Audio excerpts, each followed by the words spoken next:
Hello and welcome back. ಇವತ್ತು ನಾವು May 2024 current ಅಫೇರ್ಸ್ನ ಕ್ವಿಕ್ಕಾಗಿ ನೋಡುವಂಥ ಕೆಲಸ ಮಾಡೋಣ. ಮೇಯಲ್ಲಿ ಅಷ್ಟಾಗಿ ಪ್ರಮುಖ ವಿಷಯಗಳು ಯಾವುದೂ ಇರಲಿಲ್ಲ, ಹಾಗಾಗಿ ವೆರಿ ಕ್ವಿಕ್ಲಿ ಸಿಂಪಲ್ ಫ್ಯಾಕ್ಟ್ಸ್ ಇದಾವೆ. Let us glance through.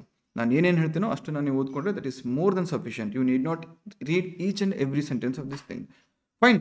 ಇತ್ತೀಚೆಗೆ ಪ್ರಪಂಚದ ಅತಿ ದೊಡ್ಡ ಏರ್ಪೋರ್ಟ್ ಅಂತ ಯಾವ್ದು ಕರೆಸ್ಕೊಳ್ತು? ವರ್ಲ್ಡ್ಸ್ ಲಾರ್ಜೆಸ್ಟ್ ಏರ್ಪೋರ್ಟ್ ಅಂತ ದುಬೈಲಿ ಇರ್ತಕ್ಕಂತಹ ಆಲ್ ಮೌಕ್ಟೋಮ್ ಅನ್ನೋ ಒಂದು ಇಂಟರ್ನ್ಯಾಷನಲ್ ಏರ್ಪೋರ್ಟ್ ಈಗ ಪ್ರಪಂಚದ ಅತಿ ದೊಡ್ಡದಾದಂತಹ ಏರ್ಪೋರ್ಟ್ ಅಂತ ಕರೆಸ್ಕೊಳ್ತಾ ಇದೆ. ಲಾರ್ಜೆಸ್ಟ್ ನೌನ್ ಅಥವಾ deepest known blue hole. Blue hole ಅಂದರೆ ಏನು? ಈಗ ಸಮುದ್ರದಲ್ಲಿ ಮತ್ತು ಓಷನ್ಸಲ್ಲಿ ಓಷನ್ಗಳ ಮಧ್ಯೆ ಒಂದು ಬಾವಿ ಇರೋ ಥರ ಕಾಣಿಸುತ್ತೆ. ನೀರಿನ ಒಳಗಡೆ ನೀರಿನ ಮಧ್ಯೆ ಬಾವಿ ಇರೋ ಥರ ಕಾಣುತ್ತೆ. They are nothing but blue holes. Deep ಆಗಿ because of some geographic activity ಆ ಬ್ಲೂ ಹೋಲ್ ನಿರ್ಮಾಣ ಆಗಿರುತ್ತೆ. ಆ ರೀತಿ ಈಗ ಮೆಕ್ಸಿಕೋದಲ್ಲಿ ಚೆಟುಮಾಲ್ ಬೇಯಲ್ಲಿ ಇರ್ತಕ್ಕಂತಹ ತಾಮ್ಜಾ ಬ್ಲೂ ಹೋಲ್ ಈಗ ಪ್ರಪಂಚದ ಅತ್ಯಂತ ಆಳವಾದಂತಹ ಬ್ಲೂ ಹೋಲ್ ಅಂತ ಕರೆಸ್ಕೊಳ್ತಾ ಇದೆ. ಇತ್ತೀಚೆಗೆ ಕಾಲಾದನ್ ಮಲ್ಟಿ ಮೋಡಲ್ ಟ್ರಾನ್ಸಿಟ್ ಪ್ರಾಜೆಕ್ಟ್ಗೆ ಒಂದು ವಿಘ್ನ ಬಂದಿತ್ತು. ಅದೇನಪ್ಪ ಅಂದರೆ ತಮಗೆಲ್ಲ ಗೊತ್ತು, ಮಯನ್ಮಾರಲ್ಲಿ ಇದೀಗ ಮಿಲಿಟರಿ ರಾಜಕಾರಣ ನಡೀತಾ ಇದೆ. ಅಲ್ಲಿ ಡೆಮೋಕ್ರಸಿಯನ್ನು ಹತ್ತಿಕ್ಕಲಾಗ್ತಾ ಇದೆ. ಸೊ ಹಾಗಾಗಿ ಈ ಒಂದು ಸಂದರ್ಭದಲ್ಲಿ ಮಯನ್ಮಾರಲ್ಲಿ ಇರ್ತಕ್ಕಂತಹ ರೆಬೆಲ್ಸು ಈ ಪಾಲೆಟ್ವಾ ಅನ್ನೋ ಒಂದು ಪ್ರದೇಶವನ್ನು ಆಕ್ಯುಪೈ ಮಾಡಿದ್ದಾರೆ. ಇದು ಯಾಕೆ ಇಂಪಾರ್ಟೆಂಟ್ ಆಗುತ್ತೆ ಅಂತ ಹೇಳಿದ್ರೆ, as part of Kaladan multi modal transit transport ಏನು ಮಾಡ್ತಾ ಇತ್ತು ಭಾರತ. ಈ ಕಡೆ ಸುಮ್ಮನೆ ಅರ್ಥ ಮಾಡ್ಕೊಳ್ಳಿ, ಇದು ಈಶಾನ್ಯ ಭಾಗ, ಇದು ಈ ಕಡೆ. ಎಸ್, ರಫ್ಲಿ ಅರ್ಥ ಆಗುತ್ತಲ್ಲ, ನೋಡೋಕೆ ಆ ರೀತಿ ಕಾಣುತ್ತಲ್ಲ.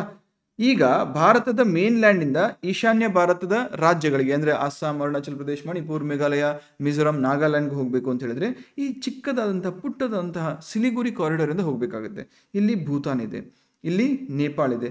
ಚೀನಾ ಏನಾದರೂ ಮನಸ್ಸು ಮಾಡಿ ಈ ನೇಪಾಳು ಮತ್ತು ಭೂತಾನನ್ನು ವಶಕ್ಕೆ ಪಡ್ಕೊಂಡ್ರೆ ಅಥವಾ ಅವರನ್ನು ತನ್ನ ಪಕ್ಷಕ್ಕೆ ತಗೊಂಡ್ರೆ it becomes really difficult for India to keep connected with the north eastern India. ಮೊದಲೇ ಅರುಣಾಚಲ್ ಪ್ರದೇಶದಲ್ಲಿ ಇರ್ತಕ್ಕಂತಹ ಹಲವಾರು ಪ್ರದೇಶಗಳನ್ನು ನನ್ನದು ಅಂತೇಳಿ ಮ್ಯಾಪ್ ರಿಲೀಸ್ ಮಾಡ್ತಾ ಇದೆ ಚೀನಾ.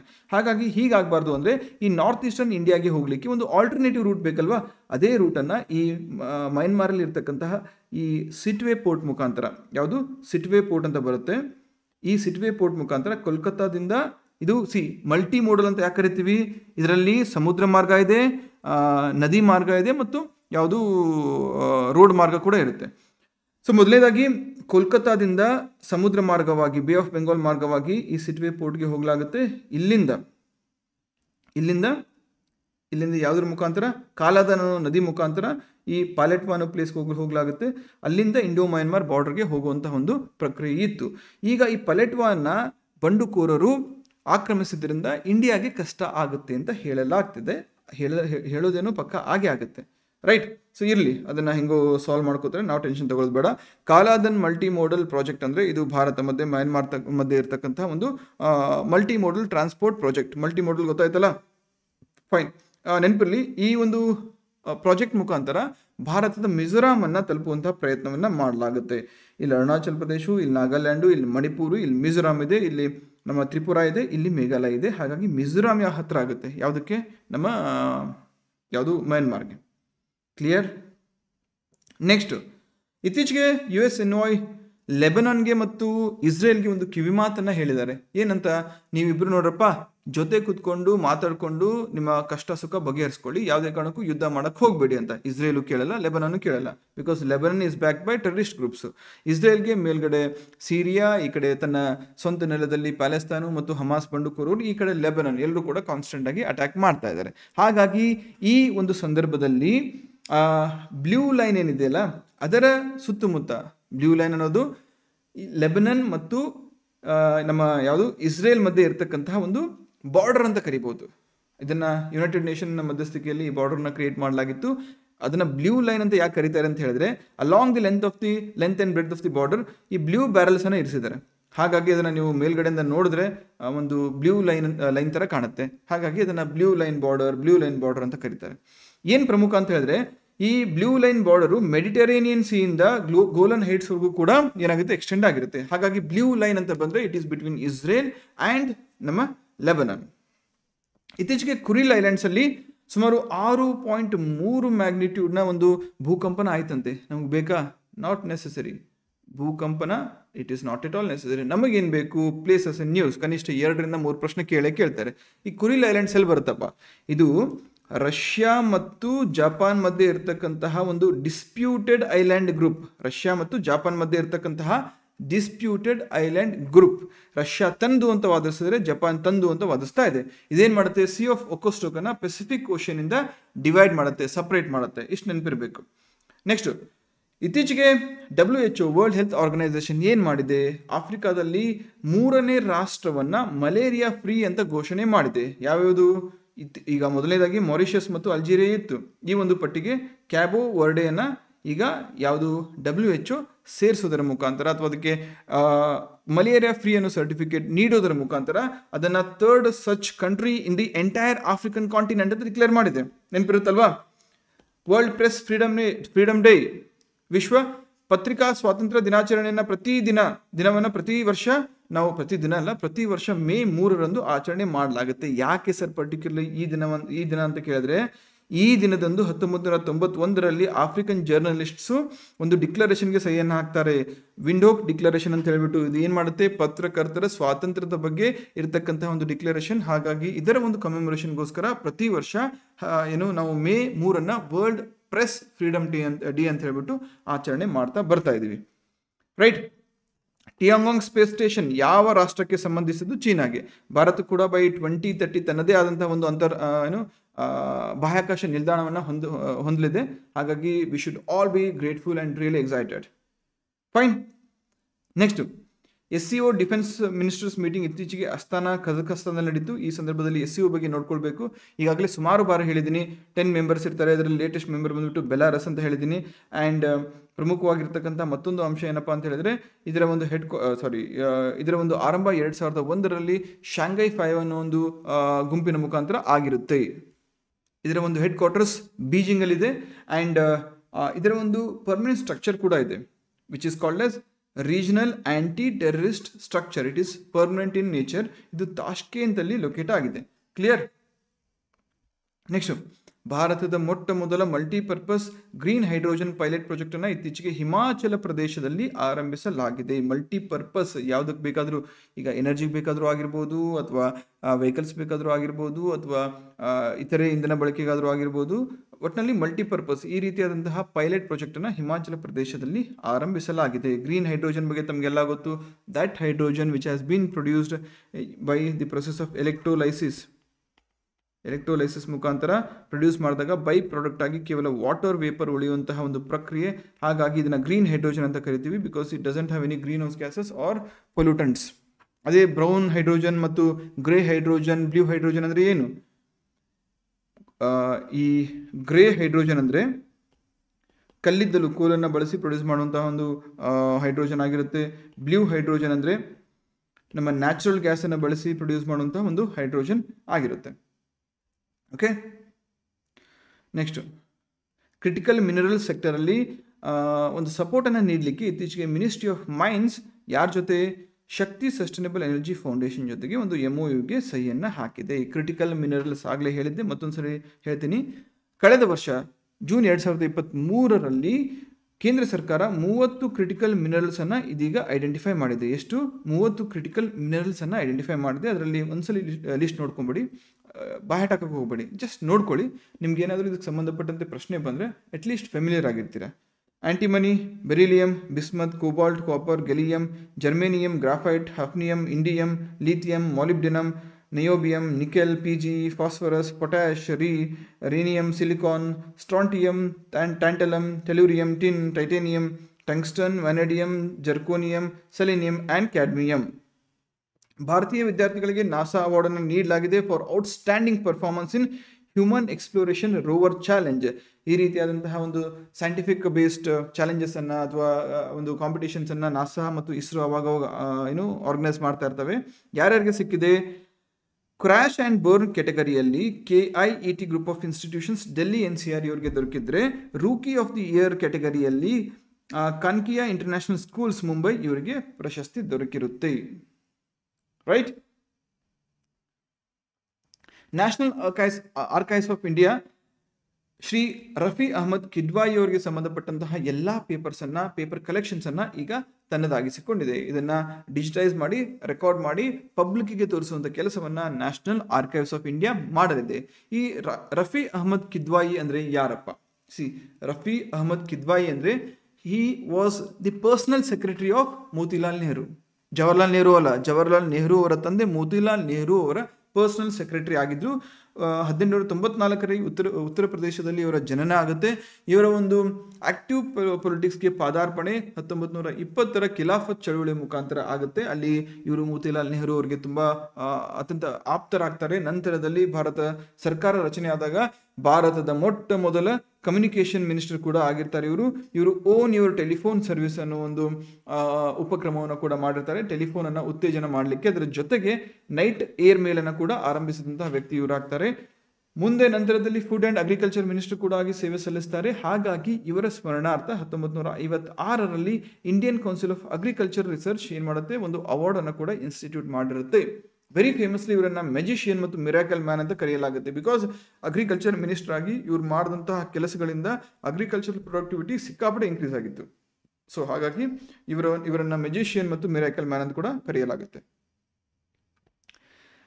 ಇತ್ತೀಚೆಗೆ ಸೀಸಮ್ ಅನ್ನೋದು ಒಂದು ಸುದ್ದಿಯಲ್ಲಿತ್ತು. ಸೀಸಮ್ ಅನ್ನೋ ಒಂದು ಪದ, ಸೀಸಮ್ ಅನ್ನೋ ಒಂದು ಪದ ಸುದ್ದಿಯಲ್ಲಿತ್ತು. ಇದು ಏನಪ್ಪಾ ಅಂತ ಕೇಳಿದ್ರೆ, it is India's large language model ಅಂದ್ರೆ ಕೃತಕ ಬುದ್ಧಿಮತ್ತೆ ಅಥವಾ ಆರ್ಟಿಫಿಷಿಯಲ್ ಇಂಟೆಲಿಜೆನ್ಸ್ ಅನ್ನು ಬಳಸಿಕೊಂಡು ಹ್ಯೂಮನ್ ಫಾರ್ಮ್ಯಾಟ್ ಅಲ್ಲಿ, ಮಾನವನ ರೀತಿಯಲ್ಲಿ, ಮಾನವನ ಭಾಷೆಯಲ್ಲಿ ಉತ್ತರ ಕೊಡುವಂತಹ, ಐಡಿಯಾಸ್ ಕೊಡುವಂತಹ, ಕ್ರಿಯೇಟಿವ್ ರೈಟಪ್ಸ್ ಅನ್ನು ಮಾಡುವಂತಹ ಒಂದು ಲ್ಯಾಂಗ್ವೇಜ್ ಮಾಡೆಲ್ ಆಗಿರುತ್ತೆ.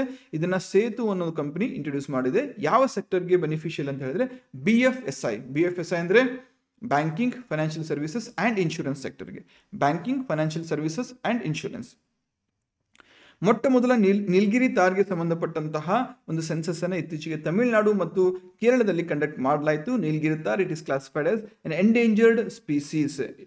It is classified as an endangered species. ಜೊತೆಗೆ ಈ ನೀಲಗಿರಿ ತಾರ್ ಅನ್ನೋದು ತಮಿಳುನಾಡಿನ ರಾಜ್ಯ ಪ್ರಾಣಿ ಆಗಿರುತ್ತೆ, ಸ್ಟೇಟ್ ಅನಿಮಲ್ ಆಫ್ ತಮಿಳುನಾಡು. ನಂತರದಲ್ಲಿ ಇದು ವೈಲ್ಡ್ ಲೈಫ್ ಪ್ರೊಟೆಕ್ಷನ್ ಆಕ್ಟ್ ಅಡಿಯಲ್ಲಿ ಶೆಡ್ಯೂಲ್ 1 ಅಲ್ಲಿರುತ್ತೆ. State animal of Tamil Nadu, endemic to Western Ghats and Nilgiri hills.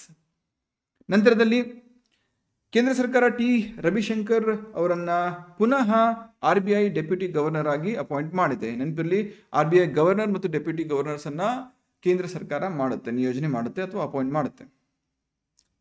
RBI open on tap licensing process ಅನ್ನ ಸ್ಮಾಲ್ ಫೈನಾನ್ಸ್ ಬ್ಯಾಂಕ್ಸ್ಗೆ ನೀಡಿದೆ. ಏನಪ್ಪಾ ಇದರ ಅರ್ಥ ಅಂತ ಹೇಳಿದ್ರೆ, ಇದೇ ಸ್ಮಾಲ್ ಫೈನಾನ್ಸ್ ಬ್ಯಾಂಕ್ಸ್ ಅನ್ನ ಇನ್ನೂ ಪ್ರಮೋಟ್ ಮಾಡಿಕೊಂಡು ಮುಂದೆ ಫುಲ್ ಫ್ಲೇಜ್ ಕಮರ್ಷಿಯಲ್ ಬ್ಯಾಂಕ್ಸ್ ಆಗಲಿ ಅನ್ನೋ ಒಂದು ನಿಟ್ಟಿನಲ್ಲಿ ಈ ಕೆಲಸವನ್ನು ಮಾಡ್ತಾ ಇದೆ. ಸ್ಮಾಲ್ ಫೈನಾನ್ಸ್ ಬ್ಯಾಂಕ್ಸ್ ಅಂದ್ರೆ ಈ ಗ್ರಾಮೀಣ ಮಟ್ಟದಲ್ಲಿ, ವಿಲೇಜ್ ಲೆವೆಲಲ್ಲಿ ಯಾರು ಕೋಆಪರೇಟಿವ್ಸ್ ಇರ್ಬೋದು, ಸೆಲ್ಫ್ ಹೆಲ್ಪ್ ಗ್ರೂಪ್ಸ್ ಇರ್ಬೋದು, ಅಥವಾ ಸಣ್ಣ ಉದ್ಯಮಿಗಳಾಗಿರ್ಬೋದು, ಅವ್ರಿಗೆ ಒಂದು ಲೋನ್ ಅನ್ನು ನೀಡುವಂಥ ಪ್ರಕ್ರಿಯೆ ಇದ್ರ ಮುಖಾಂತರ ಮಾಡಲಾಗುತ್ತೆ. ನೆನಪಿರಲಿ, ದೊಡ್ಡ ಮಟ್ಟದಲ್ಲಿ ಸ್ಮಾಲ್ ಫೈನಾನ್ಸ್ ಬ್ಯಾಂಕ್ಸ್ ಅವ್ರಿಗೆ ಲೋನ್ ಕೊಡಲಿಕ್ಕೆ ಅವಕಾಶ ಇರುವುದಿಲ್ಲ. They are also regulated by RBI and ಅವರು ಎಲ್ಲ ಪ್ರುಡೆನ್ಷಿಯಲ್ ನಾರ್ಮ್ಸ್ ಅಂದರೆ ರಿಕ್ವೈರ್ಮೆಂಟ್ಸ್ ಇರುತ್ತಲ್ಲ, ಒಂದು ಬ್ಯಾಂಕ್ ಅಂದರೆ CRR ಮೇಂಟೈನ್ ಮಾಡಬೇಕು, SLR ಮೇಂಟೈನ್ ಮಾಡಬೇಕು, ಬ್ಯಾಂಕ್ ರೇಟು, ಅದು ಇದು ಎಲ್ಲವನ್ನು ಕೂಡ ಅವರು ಸಹ ಮೇಂಟೈನ್ ಮಾಡಲೇಬೇಕಾಗುತ್ತೆ. Example Ujjivan bank, Utkarsh bank ನೀವು ಕೇಳಿರ್ಬೇಕಲ್ಲ, ಆ್ಯಡ್ಸ್ ಎಲ್ಲ ಬಂದಿರುತ್ತೆ. ಅವುಗಳನ್ನು ಸ್ಮಾಲ್ ಫೈನಾನ್ಸ್ ಬ್ಯಾಂಕ್ ಅಂತ ಕರಿತೀವಿ. 2024ರ ICC ಮೆನ್ಸ್ T20 ವರ್ಲ್ಡ್ ಕಪ್ನ ಅಂಬಾಸಿಡರ್ ಆಗಿ ಯುವರಾಜ್ ಸಿಂಗ್ ಅವರು ಆಯ್ಕೆ ಆಗಿದ್ದಾರೆ. ಆ್ಯಂಡ್ 84ನೇ ಇಂಡಿಯನ್ ಗ್ರ್ಯಾಂಡ್ ಮಾಸ್ಟರ್ ಮತ್ತು ಪ್ರಪಂಚದ 42ನೇ ಮಹಿಳಾ ಗ್ರ್ಯಾಂಡ್ ಮಾಸ್ಟರ್ ಯಾರು? ವೈಶಾಲಿ ರಮೇಶ್ ಬಾಬು ಅವರು ಆಗಿದ್ದಾರೆ. ವೈಶಾಲಿ ರಮೇಶ್ ಬಾಬು ಅಂತ ಇದ್ದಂಗೆ ಪ್ರಜ್ಞಾನಂದ್ ರಮೇಶ್ ಬಾಬು ಕೂಡ ನೆನಪಿಗೆ ಬಂದಿರಬೇಕು. ಇಬ್ರು ಅಕ್ಕ ತಮ್ಮ ಇವರು. ಈ ರೀತಿ ಅಕ್ಕ ತಮ್ಮ ಜಾಯಿಂಟ್ ಆಗಿ, ಜಂಟಿಯಾಗಿ ಈ ಗ್ರ್ಯಾಂಡ್ ಮಾಸ್ಟರ್ ಆದಂತಹ ನಿದರ್ಶನ ಕೂಡ ಇದೇ ಮೊದಲ ಬಾರಿಗೆ. ರಂದೀಪ್ ಹೂಡಾ ಅವ್ರಿಗೆ ಲತಾ ದೀನಾನಾಥ್ ಮಂಗೇಶ್ಕರ್ ಪ್ರಶಸ್ತಿಯನ್ನ ನೀಡಿ ಗೌರವಿಸಲಾಗಿದೆ. ನೆಕ್ಸ್ಟ್, OECD ತನ್ನ ಎಸ್ಟಿಮೇಟ್ಸ್ ಅನ್ನು ಇದೀಗ ರಿವೈಸ್ ಮಾಡಿದೆ. 1961ರಲ್ಲಿ ಈ ಸಂಸ್ಥೆ ರಚನೆ ಆಗಿತ್ತು. ಇದರಲ್ಲಿ ಪ್ರಮುಖವಾಗಿ ಇರ್ತಕ್ಕಂತಹ ದೇಶಗಳೆಲ್ಲವೂ ಕೂಡ ಅಭಿವೃದ್ಧಿ ಹೊಂದಿದ ರಾಷ್ಟ್ರಗಳು. ಇದರಲ್ಲಿ ಅಭಿವೃದ್ಧಿ ಹೊಂದದೇ ಇರುವಂತಹ ಅಥವಾ ಅಭಿವೃದ್ಧಿ ಹೊಂದುತ್ತಿರುವಂತಹ ರಾಷ್ಟ್ರಗಳಿಗೆ ಎಂಟ್ರಿ ಇಲ್ಲ. ಅಫಿಷಿಯಲಿ ಹೇಳಿದ್ರು ಕೂಡ that is what has been accepted. ಈ OECD ಪ್ರಮುಖ ಒಂದು ಉಪಕ್ರಮ ಅಥವಾ ಸಂಸ್ಥೆ ಯಾವುದಪ್ಪ ಅಂತ ಹೇಳಿದ್ರೆ ಇಂಟರ್ನ್ಯಾಷನಲ್ ಎನರ್ಜಿ ಏಜೆನ್ಸಿ. ಭಾರತ ಅದರಲ್ಲೂ ಕೂಡ OECD ಯಲ್ಲಿ ಮೆಂಬರ್ ಆಗಿಲ್ಲ. ಇದನ್ನ ಬಿಟ್ಬಿಡಿ. ಪಾಕಿಸ್ತಾನ ತನ್ನ ಫಸ್ಟ್ ನ್ಯೂಕ್ಲಿಯರ್ ಮಿಷನ್ ನ್ಯೂಕ್ಲಿಯರ್ ಅಲ್ಲ, ಲೂನಾರ್ ಮಿಷನ್ ಅನ್ನ, ಅಂದ್ರೆ ಚಂದ್ರನ ಮಿಷನ್ ಅನ್ನ, ಚಂದ್ರನಿಗೆ ಸಂಬಂಧಪಟ್ಟಂತಹ ಮಿಷನ್ ಅನ್ನ ಅನೌನ್ಸ್ ಮಾಡಿದೆ. ಅದರ ಹೆಸರು ಐಕ್ಯೂಬ್ ಕಮರ್ ಅಂತ ಹೇಳ್ಬಿಟ್ಟು. ಜಂಟಿಯಾಗಿ ಚೀನಾ ಜೊತೆ ಈ ಒಂದು ಮಿಷನ್ ಅನ್ನ ಅದು ಲಾಂಚ್ ಮಾಡಲಿದೆ. ಪ್ರತಿ ವರ್ಷ ಮೇ 25 ವರ್ಲ್ಡ್ ಫುಟ್ಬಾಲ್ ಡೇ ಅಂತ ಕಮೆಮರೇಟ್ ಮಾಡ್ತಾ ಇದೆ ಯಾವುದು ಯುನೈಟೆಡ್ ನೇಷನ್ಸ್ ಜನರಲ್ ಅಸೆಂಬ್ಲಿ. ಅಂದ್ರೆ ಈ ವರ್ಷದಿಂದ ಮೊಟ್ಟ ಮೊದಲ ಬಾರಿಗೆ ಯಾವಾಗ 2024 ಮೇ 25 ಆಚರಣೆ ಮಾಡಲಾಯಿತು. ಯಾಕೆ ಈ ಪರ್ಟಿಕ್ಯುಲರ್ ದಿನ ಅಥವಾ ಯಾಕೆ ಈ ಪರ್ಟಿಕ್ಯುಲರ್ ಡೇ ಅಂತ ಕೇಳಿದ್ರೆ, ಸರ್ ಸುಮಾರು 100 ವರ್ಷಗಳ ಹಿಂದೆ ಅಂದ್ರೆ 1924 ಪ್ರಪಂಚದ ಮೊಟ್ಟ ಮೊದಲ ಫುಟ್ಬಾಲ್ ಟೂರ್ನಮೆಂಟ್ ನಡೆಯುತ್ತೆ. ಅದು ಮೇ 25 ಹಾಗಾಗಿ ಈ ದಿನವನ್ನು ಈಗ ಆಯ್ಕೆ ಮಾಡಿಕೊಳ್ಳಲಾಗಿದೆ. ಸುನೀತಾ ವಿಲಿಯಮ್ಸ್ ಸ್ಪೇಸ್ಗೆ ಹೋಗಿದ್ರು, ಈಗ ಅಲ್ಲೇ ಸ್ಟ್ರಕ್ ಆಗಿದ್ದಾರೆ, ಅದು ಬೇರೆ ಮಾತು. ಹೋಗುವಾಗ ಬೋಯಿಂಗ್ ಸ್ಟಾರ್ ಲೈನರ್ನ ಯೂಸ್ ಮಾಡಿದ್ರು. ಈಗ ಬರುವಂಥ ಸಂದರ್ಭದಲ್ಲಿ ಸ್ಪೇಸ್ ಎಕ್ಸ್ನ ಒಂದು ಕ್ಯಾಪ್ಸೂಲನ್ನು ಯೂಸ್ ಮಾಡುವಂಥ ಸಾಧ್ಯತೆ ಇದೆ. 180 ದೇಶಗಳ ಪೈಕಿ ವಿಶ್ವ ವರ್ಲ್ಡ್ ಪ್ರೆಸ್ ಫ್ರೀಡಮ್ ಇಂಡೆಕ್ಸ್ ಅಥವಾ ಪತ್ರಿಕಾ ಸ್ವಾತಂತ್ರ್ಯ ಅಂತ ಕರಿಬಹುದು, ಪತ್ರಿಕಾ ಸ್ವಾತಂತ್ರ್ಯ ಸೂಚ್ಯಂಕ, ಇದರಲ್ಲಿ 180 ದೇಶಗಳ ಪೈಕಿ 159ನೇ ಸ್ಥಾನದಲ್ಲಿ ಭಾರತ ಇದೆ. ಕಂಪೇರ್ ಟು ಪ್ರೀವಿಯಸ್ ಇಯರ್ ಅಂದ್ರೆ 2023 161ನೇ ಸ್ಥಾನದಲ್ಲಿ ಭಾರತ ಇತ್ತು. ಹಾಗಾಗಿ it is better compare to previous year. First place ಅಲ್ಲಿ ನಾರ್ವೆ ಇದೆ ಅಂಡ್ ಲಾಸ್ಟ್ ಪ್ಲೇಸ್ ಅಲ್ಲಿ ಗೆಸ್ ಮಾಡಿ, ಆಬ್ವಿಯಸ್ಲಿ ಅಫ್ಘಾನಿಸ್ತಾನ್ ಬಿಟ್ಟು ಬೇರೆ ಯಾರಿರಕ್ಕೆ ಸಾಧ್ಯ? ಒಂದು ಟೆರರಿಸ್ಟ್ ಗ್ರೂಪ್ ಆ ದೇಶದ ರಾಜ್ಯಭಾರವನ್ನು ಮಾಡ್ತಾ ಇದ್ರೆ ಆಬ್ವಿಯಸ್ಲಿ ಪ್ರೆಸ್ ಫ್ರೀಡಮ್ ಎಲ್ಲಿರುತ್ತಲ್ಲಿ? ಮಹಿಳೆಯರಿಗೂ ಫ್ರೀಡಮ್ ಇಲ್ಲ, ಪ್ರೆಸ್ಸು ಫ್ರೀಡಮ್ ಇಲ್ಲ. Comptroller and auditor general of India, auditor general of Nepal ಜೊತೆಗೆ ಒಂದು ಒಪ್ಪಂದಕ್ಕೆ ಸಹಿಯನ್ನು ಹಾಕಿದ್ದಾರೆ. ಏನಪ್ಪಾ ಅಂದ್ರೆ ಅಕೌಂಟಿಂಗ್ ಸ್ಟ್ಯಾಂಡರ್ಡ್ಸು, ಅಕೌಂಟ್ ಮೇಂಟೆನೆನ್ಸ್, ಇದಕ್ಕೆ ಸಂಬಂಧಪಟ್ಟಂತೆ ನಾಲೆಜ್ ಎಕ್ಸ್ಚೇಂಜ್ ಇದೆಯಲ್ಲ, ಅದರ ಕುರಿತಂತೆ ಇದೊಂದು ಏನಾಗಿರುತ್ತೆ, ಒಪ್ಪಂದ ಆಗಿರುತ್ತೆ. ನೀರು ಯಾದವ್ ಯಾರು ಇತ್ತೀಚೆಗೆ ಸುದ್ದಿಯಲ್ಲಿದ್ರು. ಭಾರತ ಸರ್ಕಾರ ನಮ್ಮ ದೇಶವನ್ನು ರಿಪ್ರೆಸೆಂಟ್ ಮಾಡಲಿಕ್ಕೆ ಎಲ್ಲಿ ಯುನೈಟೆಡ್ ನೇಷನ್ಸ್ ಫುಡ್ ಪ್ರೋಗ್ರಾಮ್ ಅಲ್ಲಿ ರಿಪ್ರೆಸೆಂಟ್ ಮಾಡಲಿಕ್ಕೆ 3 ಅಭ್ಯರ್ಥಿಗಳನ್ನು ಆಯ್ಕೆ ಮಾಡಿತ್ತು. MPs ನೀರು ಯಾದವ್, ಸುಪ್ರಿಯಾ ದಾಸ್ ದತ್ತಾ ಅಂಡ್ ಕುನುಕು ಹೇಮಾ ಕುಮಾರಿ. ಭಾರತದ ಪರವಾಗಿ ಇವರು ಭಾರತವನ್ನ ಇಲ್ಲಿ UNFP ಯಲ್ಲಿ ರಿಪ್ರೆಸೆಂಟ್ ಮಾಡಿದ್ರು, ನ್ಯೂಯಾರ್ಕ್ ಅಲ್ಲಿ ನಡೆದಂತಹ ಒಂದು ಇದರಲ್ಲಿ ಸಭೆಯಲ್ಲಿ. ಭಾರತ ಬಾಂಗ್ಲಾದೇಶದ 1500 ಬ್ಯೂರೋಕ್ರಾಟ್ಸ್ ಅಥವಾ ಸಿವಿಲ್ ಸರ್ವೆಂಟ್ಸ್ಗೆ ಟ್ರೈನ್ ಮಾಡಲಿಕ್ಕೆ ಒಪ್ಪಿಗೆಯನ್ನು ಸೂಚಿಸಿತ್ತು. ಬಟ್ ಈಗ ಸದ್ಯದ ಪರಿಸ್ಥಿತಿಯನ್ನು ನೋಡಿದ್ರೆ ಇದು ಯಾವುದೂ ಸಹ ಈಡೇರುವಂತಹ ಸಾಧ್ಯತೆ ಇಲ್ಲ. ಯಾಕಂದ್ರೆ ಬಾಂಗ್ಲಾದೇಶಿಗರು ಸ್ವತಃ ತಮ್ಮ ದೇಶದ ಪ್ರೈಮ್ ಮಿನಿಸ್ಟರನ್ನೇ ದೇಶ ಬಿಟ್ಟು ಓಡಿಸಿದ್ದಾರೆ. ಆ್ಯಂಡ್ ಅವರ sentiments there all against Indians and India. ಯಾಕಂದರೆ ಭಾರತದಿಂದ ನಾವು ಈ ದಿನ ಈ ಹೀನಾಯ ಸ್ಥಿತಿ ತಲುಪಿದ್ದೇವೆ ಅಂತ ಅವರ ಒಂದು ಯೋಚನೆ ಇದೆ. ಹಾಗಾಗಿ ಇದು ಮೋಸ್ಟ್ಲಿ ಇಂಪ್ಲಿಮೆಂಟ್ ಆಗಲಿಕ್ಕಿಲ್ಲ. ಬಟ್ ಯಾವ ದೇಶದ ಜೊತೆ ಅನೌನ್ಸ್ ಮಾಡಿತ್ತು ಅಂತ ಕೇಳಿದ್ರೆ ಇಟ್ ಈಸ್ ವಿತ್ ಬಾಂಗ್ಲಾದೇಶ್. ನೆನಪಿರಲಿ, 65th raising day of border roads organisation 1960ರಲ್ಲಿ ರಚನೆ ಆದಂಥ ಈ ಒಂದು ಸಂಸ್ಥೆ ಭಾರತ ದೇಶದ ಗಡಿಭಾಗದಲ್ಲಿ ಇರತಕ್ಕಂತಹ ರೋಡ್ಸ್ನ ಡೆವಲಪ್ಮೆಂಟ್ ಮತ್ತು ಮೇಂಟೆನೆನ್ಸ್ ಅನ್ನು ಮಾಡುವಂತಹ ಒಂದು ಪ್ರಕ್ರಿಯೆಯನ್ನು ಮಾಡುತ್ತೆ. ಇದರ ಒಂದು ಮೋಟೋ ಶ್ರಮೇಣ ಸರ್ವಂ ಸಾಧ್ಯಂ ಅನ್ನೋದು ಇದರ ಮೋಟೋ ಆಗಿರುತ್ತೆ. ರೈಟ್. ಇದರ ಪ್ರಮುಖ ಇನಿಷಿಯೇಟಿವ್ಸ್ ಅಥವಾ ಅಚೀವ್ಮೆಂಟ್ಸ್ ಅಂತ ಕರಿಬಹುದು. Sela tunnel which is located in Arunachal Pradesh. ಇದು 13,000 ಅಡಿ ಎತ್ತರದಲ್ಲಿ ಲೊಕೇಟ್ ಆಗಿರ್ತಕ್ಕಂತಹ ಪ್ರಪಂಚದ ಅತ್ಯಂತ ಉದ್ದವಾದಂತಹ ಬೈಲ್ ಲೇನ್ ಟನಲ್. 13,000 ಅಡಿ ಎತ್ತರದಲ್ಲಿ ಲೊಕೇಟ್ ಆಗಿರ್ತಕ್ಕಂತಹ ಪ್ರಪಂಚದ ಲಾಂಗೆಸ್ಟ್ ಬೈ ಲೇನ್ ಟನಲ್ ಯಾವುದಾದ್ರು ಇದ್ರೆ ಅದು ಸೇಲಾ ಟನಲ್. ಈ ಸೇಲಾ ಟನಲ್ ಅನ್ನ ಬಿಲ್ಡ್ ಮಾಡಿದಂತಹ ಸಂಸ್ಥೆ ಯಾವುದು? Border roads organisation. ಅಂಡ್ ಇದರ ಜೊತೆಗೆ ಶಿಂಕುನ್ ಲಾ ಟನಲ್ ಕನ್ಸ್ಟ್ರಕ್ಷನ್ ಅನ್ನ ಕೂಡ ಇತ್ತೀಚೆಗೆ ಬಾರ್ಡರ್ ರೋಡ್ಸ್ ಆರ್ಗನೈಸೇಷನ್ ಆರಂಭ ಮಾಡಿದೆ. ನಿಮ್ಗೇನು ಕೇಳ್ಬೋದು? Shinkun La tunnel connects which of the 2 following places ಅಥವಾ ಲೊಕೇಶನ್ಸ್ ಅಂತ ಕೇಳ್ಬೋದು. It basically connects Lahaul valley of Himachal with Zanskar valley of Ladakh. And more importantly ಈ ಶಿಂಕುಲಾ ಟನಲ್ ಏನಿದೆಯಲ್ಲ ಇದು ಪ್ರಪಂಚದ ಅತ್ಯಂತ ಹೈ ಆಲ್ಟಿಟ್ಯೂಡ್ ಹೈವೇ ಟನಲ್ ಆಗಿರುತ್ತೆ. Single lane. ಅದು ಹಿಂದೆ ಇದ್ದದ್ದು bi lane tunnel. School on wheels initiative. School on wheels ಅಂದರೆ ಈ ಚಕ್ರಗಳ ಮೇಲೆ ಶಾಲೆ. ಲಿಟ್ರಲ್ ಟ್ರಾನ್ಸ್ಲೇಟ್ ಮಾಡೋಕ್ಕೆ ಹೋಗ್ಬೇಡಿ, it loses it's meaning. But school on wheels initiative ಅಂದರೆ ಯಾರು ಶಾಲೆಯನ್ನು ಬೇರೆ ಬೇರೆ ಕಾರಣಗಳಿಂದ ಬಿಕಾಸ್ ಆಫ್ ನಕ್ಸಲಿಸಮು, ಬಡತನ, ಟೆರರಿಸಮು ಸ್ಕೂಲ್ ಬಿಟ್ಟಿರ್ತಾರೋ ಅಂಥವ್ರಿಗೆ ಅಲ್ಲಿ ಅವ್ರಿಗೆ ಸುಟೇಬಲ್ ಆಗ್ತಕ್ಕಂತಹ ಪ್ಲೇಸಲ್ಲಿ ಈ ಬಸ್ ಮೇಲೆ ಅಥವಾ ಬಸ್ಸಲ್ಲಿ ಒಂದು ಆರ್ಟಿಫಿಷಿಯಲ್ ಸ್ಕೂಲನ್ನು ಸೆಟಪ್ ಮಾಡಿ ಅವ್ರಿಗೆ ಆ ಬೇಸಿಕ್ ಸ್ಕೂಲಿಂಗನ್ನು ನೀಡುವಂತಹ ಒಂದು ಕೆಲಸವನ್ನು ಪ್ರಕ್ರಿಯೆಯನ್ನು ಇದ್ರ ಮುಖಾಂತರ ಮಾಡಲಾಗುತ್ತೆ. ಯಾವ ರಾಜ್ಯ ಲಾಂಚ್ ಮಾಡಿತ್ತು school on wheels initiative? It is the state of Manipur. Programme ಅನ್ನು ಇಂಪ್ಲಿಮೆಂಟ್ ಮಾಡ್ತಾ ಇರುವಂತಹ ಸಂಸ್ಥೆ ವಿದ್ಯಾಭಾರತಿ ಶಿಕ್ಷಾ ವಿಕಾಸ ಸಮಿತಿ.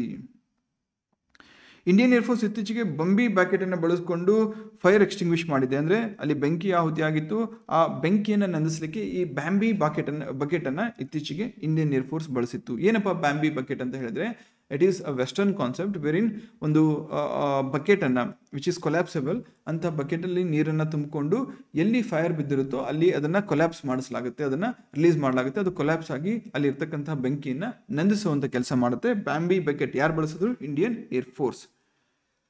ಇದಕ್ಕೆ ಭೀಮ್ತಾಲ್ ಲೇಕಿಂದ ನೀರನ್ನು ಕಲೆಕ್ಟ್ ಮಾಡಿಕೊಂಡ್ರು ಅಂತ ಹೇಳ್ತಾರೆ. Not necessary for exam.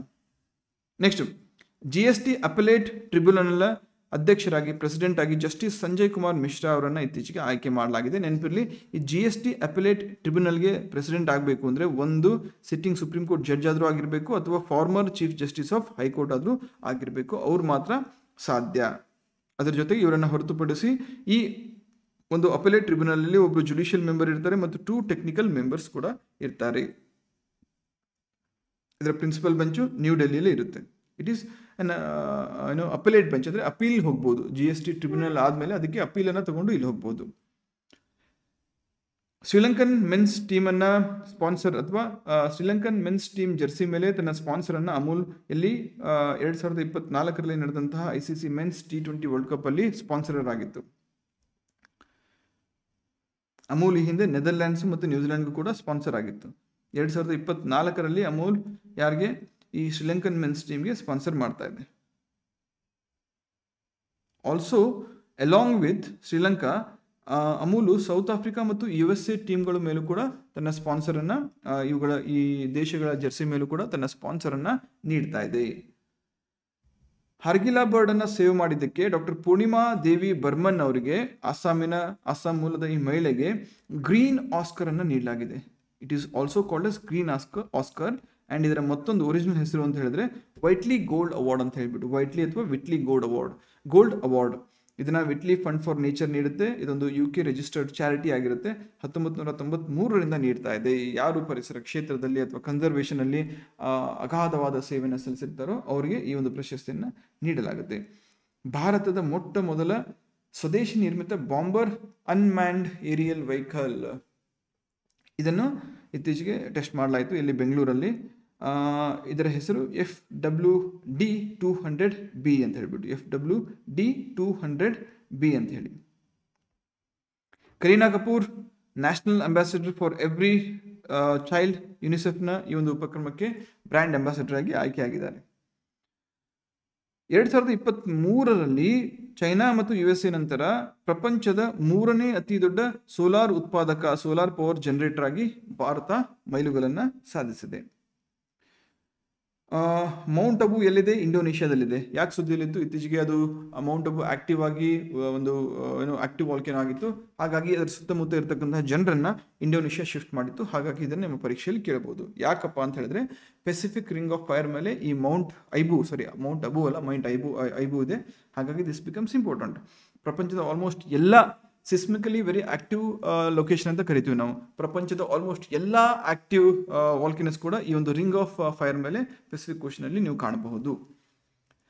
ಇತ್ತೀಚೆಗೆ ಮಲ್ಟಿಪಲ್ ಎಕ್ಸಿಬಿಷನ್ಸ್ ಆಯಿತು ದುಬೈಯಲ್ಲಿ. ಭಾರತದ ಪರಂಪರೆ, ಸಂಸ್ಕೃತಿ ಮತ್ತು ಭಾರತದ ಪ್ರಾಡಕ್ಟ್ಸನ್ನು ಶೋಕೇಸ್ ಮಾಡಲಿಕ್ಕೆ ಜಸ್ಟ್ ಒಂದು ಕ್ವಿಕ್ ಗ್ಲಾನ್ಸ್ ಹಾಕೊಳ್ಳಿ. ಇಲ್ಲಿ Mithila paintings, kolam art, Warli art, mural art, ಆಮೇಲೆ ಮಧುಬಾನಿ ಆರ್ಟು, ಆಮೇಲೆ ಪತ್ತಚಿತ್ರ ಮೇಲೆ UPSCಲಿ ಪ್ರಶ್ನೆ ಬಂದಿತ್ತು. ಪತ್ತಚಿತ್ರ, ಪಿಚುವಾಯಿ, ಅಲ್ಪನಾ, ಕೂಲಂ, ಇವೆಲ್ಲದರ ಬಗ್ಗೆ ಒಂದೊಂದು ವರ್ಡು ಜಸ್ಟ್ ಗೂಗಲ್ ಮಾಡಿ.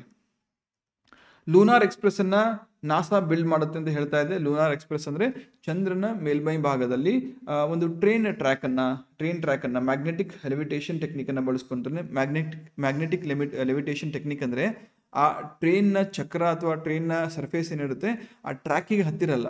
ಇಟ್ ಈಸ್ ಫ್ಲೋಟಿಂಗ್, ಅದು ಗಾಳಿಯಲ್ಲಿ ಫ್ಲೋಟ್ ಆಗೋ ರೀತಿ ಕಾಣುತ್ತೆ. ಅದನ್ನು ಆ ಟೆಕ್ನಿಕನ್ನು ಮ್ಯಾಗ್ನೆಟಿಕ್ ಲೆವಿಟೇಷನ್ ಟೆಕ್ನಿಕ್ ಅಂತ ನಾವು ಅಂತೀವಿ. ರೈಟ್. ಅದಕ್ಕೆ flexible levitation on a track ಸಿಸ್ಟಮನ್ನು ಬಳಸಲಾಗುತ್ತೆ.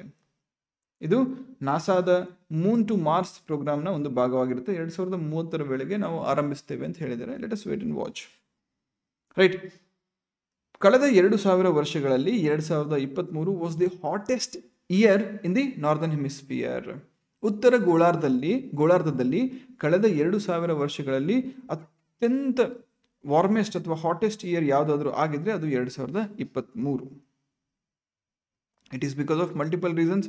ಮೊದಲನೇದಾಗಿ ಇನ್ಕ್ರೀಸಿಂಗ್ ಗ್ರೀನ್ ಹೌಸ್ ಗ್ಯಾಸಸ್ಸು, ಇದನ್ನು ಆಂಪ್ಲಿಫೈ ಮಾಡಿದ್ದು ಎಲ್ ನೀನೋ ಅನ್ನೋ ಒಂದು ಪ್ರೊಸೆಸ್. ಭಾರತ 10 ವರ್ಷಗಳ ಕಾಂಟ್ರಾಕ್ಟ್ಗೆ ಸಹಿಯನ್ನು ಹಾಕಿದೆ. ಯಾಕೆ? ಇರಾನಲ್ಲಿ ಇರ್ತಕ್ಕಂತಹ ಚಬಾರ್ ಪೋರ್ಟ್ನ ಒಂದು ಭಾಗವನ್ನು ನಿರ್ವಹಿಸೋದಕ್ಕೆ. ಈ Chabahar port it is seen as a gateway to international north south transport corridor. ಯುರೋಪನ್ನ ಎಂಟ್ರಿ ಆಗಲಿಕ್ಕೆ by leaving aside the Suez canal, ಈ ಯುರೋಪನ್ನ ಎಂಟ್ರಿ ಆಗಲಿಕ್ಕೆ this is the shortest route through Chabahar port for India.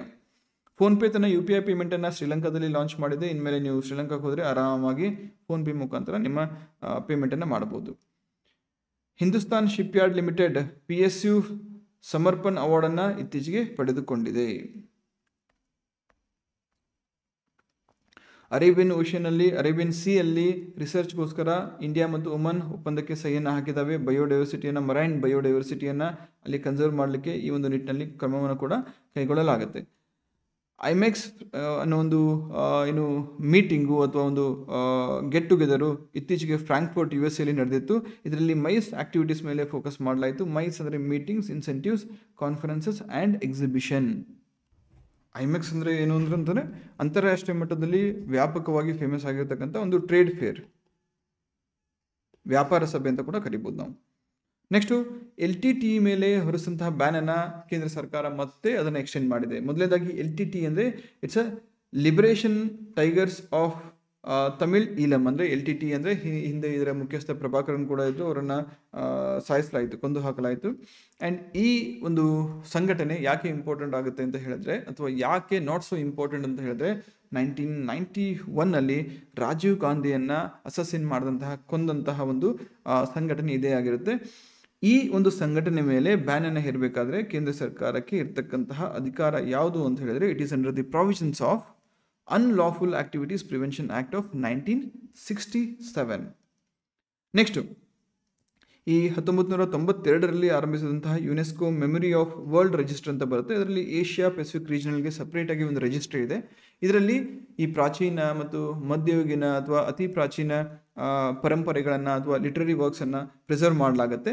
ಆ ಒಂದು ಪಟ್ಟಿಗೆ ಈಗ ರಾಮಚರಿತಮಾನಸ್, ಪಂಚತಂತ್ರ ಮತ್ತು ಸಹೃದಯ ಲೋಕನ ಅನ್ನೋ ಒಂದು 3 ವರ್ಕ್ಸನ್ನು ಇತ್ತೀಚೆಗೆ ಇನ್ಕ್ಲೂಡ್ ಮಾಡಲಾಗಿದೆ. ರಾಮಚರಿತ ಮಾನಸ 16ನೇ ಶತಮಾನದ ಗೋಸ್ವಾಮಿ ತುಳಸಿದಾಸ್ ಅವರು ರಚನೆ ಮಾಡಿದಂತಹ ಒಂದು ಪೋಯಮ್ ಅಥವಾ ಒಂದು ರಚನೆ. ಪಂಚತಂತ್ರ ವಿಷ್ಣು ಶರ್ಮಾ ಅವರು ಸಂಸ್ಕೃತದಲ್ಲಿ ರಚನೆ ಮಾಡಿದಂತಹ ಓಲ್ಡೆಸ್ಟ್ ಕಲೆಕ್ಷನ್ ಆಫ್ ಕಥೆಗಳು ಅಥವಾ ಟೇಲ್ಸ್. ಸಹೃದಯ ಲೋಕನ ಆಚಾರ್ಯ ಆನಂದವರ್ಧನ್ ಅವರು ರಚನೆ ಮಾಡಿದಂತಹ ಸಂಸ್ಕೃತದಲ್ಲಿ ರಚನೆ ಮಾಡಿದಂತಹ ಭಾರತದ ಒಂದು ಪೋಯಮ್ಸ್. ಡೇಟಾ ಸೆಂಟರ್ ಕೆಪಾಸಿಟಿಯಲ್ಲಿ ಏಷ್ಯಾ ಪೆಸಿಫಿಕ್ ರೀಜನಲ್ಲಿ ಭಾರತ ಇದೀಗ ಲಾರ್ಜೆಸ್ಟ್ ಲೀಡರ್ ಆಗಿ ಎಮರ್ಜ್ ಆಗಿದೆ. ಡೇಟಾ ಸೆಂಟರ್ ಅಂದರೆ ಏನು? ಡೇಟಾ ಸೆಂಟರ್ ಅಂದರೆ ಈ IT ಕಂಪ್ನೀಸ್, ದೊಡ್ಡ ದೊಡ್ಡ ಕಂಪ್ನೀಸ್ ಎಲ್ಲ ತಮ್ಮ ಡೇಟಾವನ್ನು ಹೋಸ್ಟ್ ಮಾಡಲಿಕ್ಕೆ ಒಂದು ಸೆಟಪ್ಪನ್ನು ಮಾಡಿರ್ತವೆ, ಫಿಸಿಕಲ್ ಸೆಟಪ್. ಅದಕ್ಕೆ ಡೇಟಾ ಸೆಂಟರ್ ಅಂತ ಕರೀತಾರೆ. ಸೊ ಆಸ್ಟ್ರೇಲಿಯಾ, ಜಪಾನ್ ಮತ್ತು ಸಿಂಗಾಪುರನ್ನು ಮೀರಿಸಿ ಭಾರತ ಇದೀಗ ಮೊದಲನೇ ಸ್ಥಾನದಲ್ಲಿ ಬಂದು ನಿಂತುಕೊಂಡಿದೆ.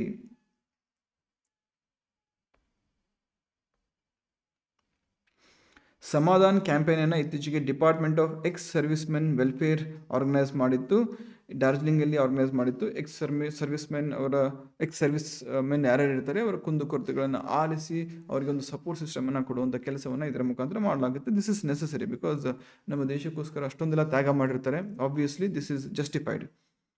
ಭೀಷ್ಮ್ ಕ್ಯೂಬನ್ನು ಇತ್ತೀಚೆಗೆ ಇಂಡಿಯನ್ ಏರ್ಫೋರ್ಸ್ ಟೆಸ್ಟ್ ಮಾಡ್ತು. ಭೀಷ್ಮ್ ಕ್ಯೂಬ್ ಅಂದರೆ ಇಟ್ಸ್ ಹೆಲ್ತ್ ಕಿಟ್ ಅಂತ ಕರಿಬೋದು. ಒಂದು ಸಣ್ಣ ಬಾಕ್ಸ್ ರೂಪದಲ್ಲಿ ಇರತಕ್ಕಂತಹ ಒಂದು ಕಿಟ್ ಇದು, ಹೆಲ್ತ್ ಕಿಟ್ಟು. ಇದರ full form Bharat health initiative for Sahyog, Hita and ಮೈತ್ರಿ. ಸಹಯೋಗ್ ಕೋಆಪರೇಷನ್, ಹಿತ ಆ್ಯಂಡ್ ಮೈತ್ರಿ. ಇದರಲ್ಲಿ ನೆನಪಿರಲಿ ಪ್ರಮುಖವಾಗಿರ್ತಕ್ಕಂಥ ಅಂಶ ಏನಪ್ಪ ಅಂತಂದರೆ, it can generate its own oxygen. ಅಂದರೆ ಸಣ್ಣ ಬಾಕ್ಸ್ ಇರುತ್ತೆ, ಆದರೂ ಕೂಡ ಟೆಂಪ್ರರಿ ಆಕ್ಸಿಜನ್ ಕೂಡ ಅದು ಜನರೇಟ್ ಮಾಡುವಂಥ ಸಾಮರ್ಥ್ಯವನ್ನು ಹೊಂದಿರುತ್ತಂತೆ. ಇಂಟ್ರೆಸ್ಟಿಂಗ್ ಅಲ್ವಾ? ಅಮನ್ ಸೆಹ್ರಾವತ್ ಅವರು ಭಾರತದ ಮೊಟ್ಟ ಮೊದಲ ಮೇಲ್ ರೆಸ್ಲರ್. ಯಾವುದಕ್ಕೆ? 2024 ಪ್ಯಾರಿಸ್ ಒಲಿಂಪಿಕ್ಸ್ಗೆ ಕ್ವಾಲಿಫೈ ಆದಂತಹ ಭಾರತದ ಮೊಟ್ಟ ಮೊದಲ ಮೇಲ್ ರೆಸ್ಲರ್ ಯಾರು ಅಂತ ಹೇಳಿದ್ರೆ ಅಮನ್ ಸೆಹ್ರಾವತ್. ಸುನಿಲ್ ಚೇಟ್ರಿ ರಿಟೈರ್ಮೆಂಟನ್ನು ಅನೌನ್ಸ್ ಮಾಡಿದರೆ. ಯಾಕೆ ಇಂಪಾರ್ಟೆಂಟ್ ಅಂತ ಹೇಳಿದ್ರೆ, ಅಂತಾರಾಷ್ಟ್ರೀಯ ಮಟ್ಟದಲ್ಲಿ in terms of goals secured Cristiano Ronaldo ಬಿಟ್ಟರೆ, ಲಿಯೋನಿ ಮೆಸ್ಸಿ ಅವ್ರು ಬಿಟ್ಟರೆ, ಕ್ರಿಸ್ಟಿಯಾನೋ ರೊನಾಲ್ಡೋ ಮತ್ತು ಲಿಯೋನಿ ಮೆಸ್ಸಿ ಬಿಟ್ಟರೆ ಸುನಿಲ್ ಚೇಟ್ರಿ 3ನೇ ಸ್ಥಾನದಲ್ಲಿದ್ದರು. ಹಲವಾರು ಕಪ್ಗಳನ್ನು ಅವ್ರು ಗೆದ್ದಿರ್ತಾರೆ. And Scotland cricket team jersey ಮೇಲೆ ತನ್ನ ಸ್ಪಾನ್ಸರ್ಶಿಪ್ಪನ್ನು ನಂದಿನಿ ಡೈರಿ ಅನೌನ್ಸ್ ಮಾಡಿದೆ. ನಂದಿನಿ ಅನ್ನೋದು KMF, ಕರ್ನಾಟಕ ಮಿಲ್ಕ್ ಫೆಡರೇಷನ್ನ ಒಂದು ಬ್ರ್ಯಾಂಡ್ ನೇಮ್, ಅದು ಸ್ಪಾನ್ಸರ್ ಮಾಡ್ತಾ ಇದೆ. World economic forums travel and tourism development ಇಂಡೆಕ್ಸಲ್ಲಿ ಭಾರತ ಇದೀಗ 39ನೇ ಸ್ಥಾನದಲ್ಲಿದೆ.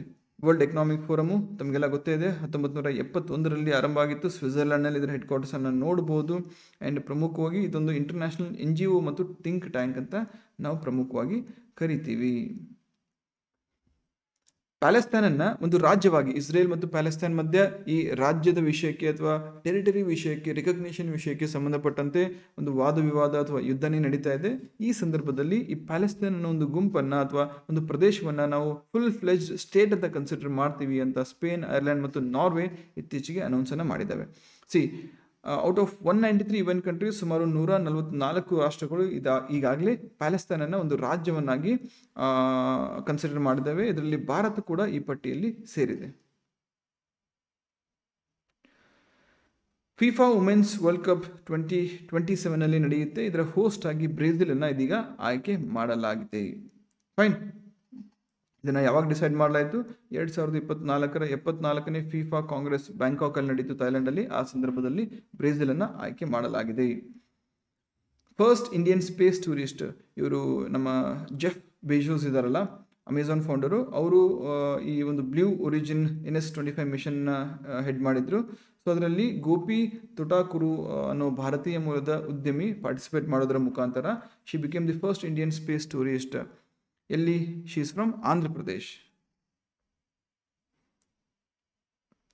First ever IAF emergency medical response ಸಿಸ್ಟಮನ್ನು ಕಮಾಂಡ್ ಹಾಸ್ಪಿಟಲ್ ಬೆಂಗಳೂರಿನಲ್ಲಿ ಇತ್ತೀಚೆಗೆ ಇನಾಗ್ರೇಟ್ ಮಾಡಲಾಯಿತು. Air chief marshal VR Chaudhari ಅವರು ಇದನ್ನು ಇನಾಗ್ರೇಟ್ ಮಾಡಿರ್ತಾರೆ. ATD best award for the third time 2024ರಲ್ಲಿ ಸತತ 3ನೇ ಬಾರಿಗೆ power grid corporation of India ಲಿಮಿಟೆಡ್ಗೆ ಅಥವಾ ಪವರ್ ಗ್ರಿಡ್ಗೆ ಈ ಒಂದು ಪ್ರಶಸ್ತಿಯನ್ನು ನೀಡಲಾಗಿದೆ. ಪವರ್ ಗ್ರಿಡ್ ಅನ್ನೋದು India's largest electric power transmission utility. Fine. Next ಒಂದು 3 ದಿನದ ಸಿಂಕ್ರನೈಸ್ಡ್ ಎಲಿಫೆಂಟ್ ಸೆನ್ಸಸ್ಸನ್ನು ಕಂಡಕ್ಟ್ ಮಾಡಲಾಯಿತು ಅಕ್ರಾಸ್ ಸೌತ್ ಇಂಡಿಯನ್ ಸ್ಟೇಟ್ಸ್. ಅದರ ಪ್ರಕಾರ ಕರ್ನಾಟಕದಲ್ಲಿ ಅತಿ ಹೆಚ್ಚು ಆನೆಗಳನ್ನು ನಾವು ನೋಡ್ಬೋದು. ಎಷ್ಟು? 6399 ಆನೆಗಳನ್ನು ಇದೀಗ ಕರ್ನಾಟಕದಲ್ಲಿ ನೋಡ್ಬೋದು. ಕರ್ನಾಟಕ ಬಿಟ್ಟರೆ ಅಸ್ಸಾಮಲ್ಲಿ second highest at 5719 and followed by Kerala with 3054 elephants. Ruskin Bond ಅವರಿಗೆ ಸಾಹಿತ್ಯ ಅಕಾಡೆಮಿ ಫೆಲೋಶಿಪ್ಪನ್ನು ನೀಡಲಾಗಿದೆ. This is India's highest literary honour. Right. 2024 ಮೇಯಲ್ಲಿ ಈ ಪ್ರಶಸ್ತಿಯನ್ನು ನೀಡಲಾಗಿದೆ. ನ್ಯಾಷನಲ್ ಆ್ಯಂಟಿ ಟೆರರಿಸಮ್ ಡೇಯನ್ನು ಯಾವಾಗ? ಪ್ರತಿ ವರ್ಷ ಮೇ 21ರಂದು ಆಚರಣೆ ಮಾಡ್ತೀವಿ. ವೈ?